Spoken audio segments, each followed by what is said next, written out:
ce qui m'a positivement impressionné dans ce panel, c'est l'optimisme ambiant et l'optimisme de tous, représentants des Nations Unies, représentants du secteur privé ou d'organisations non gouvernementales. Il y a un vrai optimisme par rapport à ces Millennium Goals. Bien sûr, je crois que quand même, on a montré aussi qu'il y avait un certain nombre d'obstacles qu'il faudrait prendre un par un si on voulait vraiment arriver à ce genre de résultats que sont les objectifs du millénaire. Parallèlement à ça, ce qui me semble moi assez évident, c'est qu'on a montré que le mécénat, l'entreprise privée, peut certes amener une manne financière qui n'est pas rejetable dans toute cette lutte pour une meilleure santé globale, pour plusieurs milliards d'hommes, mais ça ne suffit pas économiquement, bien entendu, ça n'est pas viable,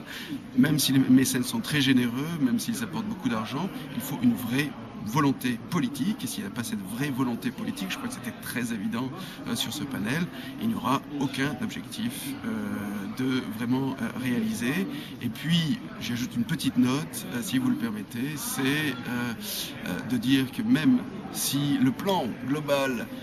intègre toutes les forces vives, même s'il est très bien coordonné, même s'il est très bien intégré, il faudra de toute façon, parce que tous les plans, même les plus belles stratégies génèrent de l'exclusion, il faudra faire encore la part à l'entreprise